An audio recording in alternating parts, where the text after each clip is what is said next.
Right then, we are back with another first round match in the Crown of Kings tournament as the number 3 seed Gunther goes up against the number 30 seed MJF. Right, so Gunther was number 3 in this year's PWI 500, and I think he deserves it. 2-time World Heavyweight Champion in the last 12 months. Big matches at WrestleMania, amongst other pay-per-views. Was Goldberg's last ever match on Saturday Night Main Event. And there's heavy rumours he's going to be John Cena's last ever match as well in December this year. It's a little bit of an insult to have him lose at WrestleMania against one of the worst people to ever hold a World Heavyweight Championship in WWE, of course, Jey Uso. But he did win the belt back after only about 50 or 60 days, didn't he? And then went on to lose it again to CM Punk, which I think was always the plan. The plan was to have CM Punk go up against a big heel that could really powerfully dominate him. And CM Punk, of course, David versus Goliath, classic victory for CM Punk. And everyone's happy. And then after that match back in August, I think WWE announced that Gunther had several injuries and was going to take a bit of time off to rehab and so forth, which I think he deserves after the run he's had since coming up from the NXT. He was the longest reigning Intercontinental Champion of all time, the 2 big World Heavyweight Championship reigns as well. Not putting over Goldberg. Well, he did put over Goldberg, didn't he? And obviously putting over CM Punk as well. So it's been a very, very good year for Gunther, and he fully deserves this number 3 position in the PWI 500. And his opponent then, seeded, nope. It was rated, wasn't it? Rated number 30 in the PWI 500 is MJF. Probably, in my opinion, a little bit underappreciated at the moment for the work that he does do. And I think this was probably more for the work he's done in CMLL than AEW. I mean, in AEW, don't get me wrong, he's done some fantastic stuff over the last 12 months, but in CMLL, his feud against Mystico has been incredible. He has held, what championship was it in CMLL? The World Light Heavyweight Championship as well, which is what he feuded with against Mystico. He had that mask versus title match back in September. And not only that, it was huge for him. So he did a pay-per-view with CMLL one night and had a fantastic match against Mystico, and then came straight over to America and did a pay-per-view match against Mark Briscoe the very next night. And again, it was a fantastic match, and MJF has really helped both those guys look like absolute stars. Also this year then, he did win the Casino Gauntlet match back at All In. He aligned with the Hurt Business for a short period of time. I'm not quite sure what happened there, to be honest with you. It seemed like it wasn't really the right role for everyone involved. I'm not quite sure what happened, and the whole thing just disappeared off into different directions, which is absolutely fine. I think it was best for both, to be honest. I don't know where that was really going. And MJF, of course, having a bit of time off at the moment because he's recently been married and he's out on his honeymoon, I believe. So there we go. That's a quick roundup of why both of them were where they were in the PWI 500. In our ranking system then, Gunther, he started off very, very strong back in 2021 with a plus 13 after 12 matches, but since then, he's not had a very good time at all. He's currently on plus 10 after 52 matches. This year alone, he's on minus 1 after 5, with only 1 victory out of 5 matches and 2 bonus points for eliminations or so forth in a big match. Not quite sure what that was for, to be honest with you, but he's down in 32nd position. And remember though, this is a singles knockout competition, so if you were to get all the way through and win the final, you're going to get plus 5. That's winning every single match along the way, and then you're guaranteed an opportunity next week at the SWE World Heavyweight Championship against Roman Reigns as well. So there's lots to fight for here, and if Gunther was to win this entire competition and get that plus 5, he would move back up into the top 20, which is exactly where he will want to be. And then you have MJF. He is currently on plus 8 after 29 matches. Again, he's never really been outstanding. He's had some good years, he's had some bad years. A really bad one in 2023 for him. He had 3 matches and lost all 3 of them. This year, currently, he has had 3 matches. Again, lost all 3 of them, but he has picked up a couple of bonus points along the way. So he's only minus 1 this year after 3 matches. But yeah, plus 8 overall is not where he will want to be. He will want to be a lot higher than that. And again, this is the big opportunity to do so. If he was to go on and win this entire competition, he'd elevate himself up into 25th position alongside Sting and The Undertaker, which would be huge for him. As he goes in with a spear here on Gunther. But of course, Gunther is the number 3 seed. MJF is the number 30 seed. So Gunther would be the favourite for this one, but as we've seen already in this competition, the seedings doesn't necessarily mean everything. Got a chop there by Gunther, well known for those stiff strike and chops, dropping his body weight across the chest of MJF. It's still weird looking at Gunther like this. I know this is what he looks like now, but Big Van Volta was just amazing. He was big, he was chunky, but he really felt legit when he hit you with these big strikes. He had the sort of like world's strongest man sort of physique, but when he hit you with these big chops, it just looked insane. Now he's like properly defined and muscular. It feels like a different person. I know it's weird, but then again, he's still doing really well off it. So what am I? Who am I to say anything bad about it, I suppose?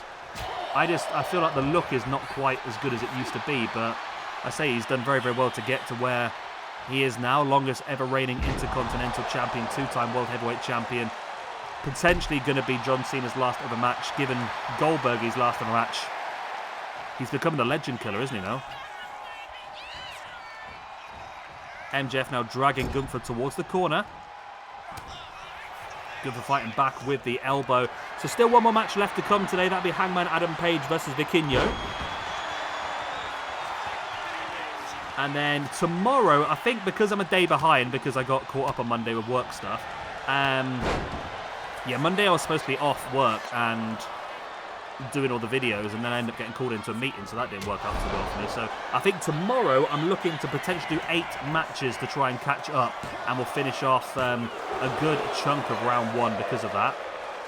Actually, no, it probably makes sense, actually. Rather than doing it tomorrow, we'll do Wednesday and Thursday, have 6 matches apiece rather than 8 matches all in one day. That makes a lot more sense. Then we'll have everything finished first round by the end of Thursday, and we can move into round 2 on Friday and Saturday, and then, of course, the pay-per-view on Sunday will solely be the 4 quarterfinals, the 2 semis, and the final.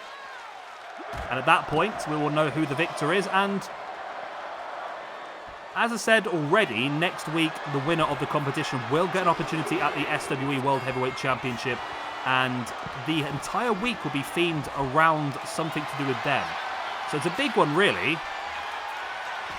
As look at here, the figure 4 leg lock on the outside by MJF. MJF is the sort of guy that if he can win this by countout, will happily go for it. But of course, if it is a double countout, then someone's going to get themselves a bye in the next round.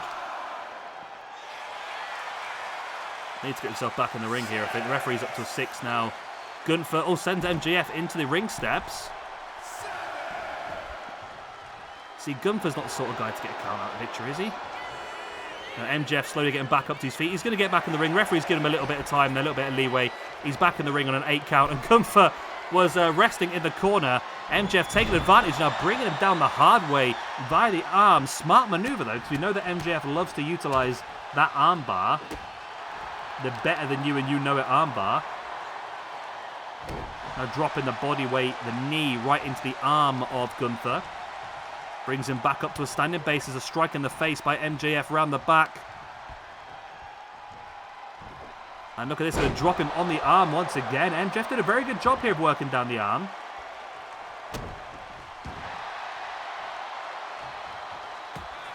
Gunther there with the elbow right in the gut. Gunther really badly busted open here as well, you see, just above his right eye.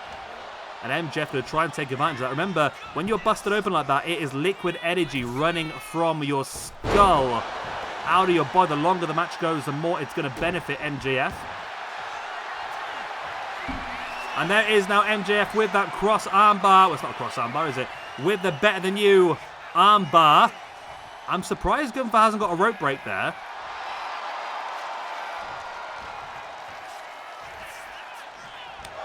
MJF now with the chops. I'm not quite sure he wants to get into a chopping battle with Gunther, to be honest. Gunther stacks him up. It's only a 2 count, but it was close, wasn't it? Gunther trying to use his body weight to take the advantage. MJF spinning Gunther around as a stiff clothesline, taking him down.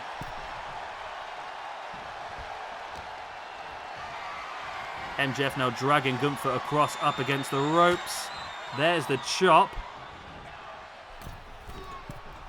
And now just forcing the boot into the knee of Gunther. Swings on him. Oh, wrenching him back by the hair. And now stamping on the back of the arm as well. And MJF heading up to the top. MJF technically the underdog for this one. He's the lower seeded out of the two. But he has been in firm domination of the match for the last few moments. But Gunther now able to turn it around, taking MJF up to the shoulders. Running power slam. Taking down MJF, and now Gunther is stalking. What is the plan here? I'm not quite sure because MJF is able to reverse it, and now he's got the arm again. Wrenching back with the armbar on Gunther, who's able to roll through this time. Knew it was coming. There's the knee into the head.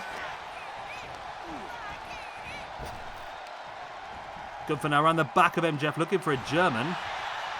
And MJF slid free, and now looking for the dragon suplex on Gunther.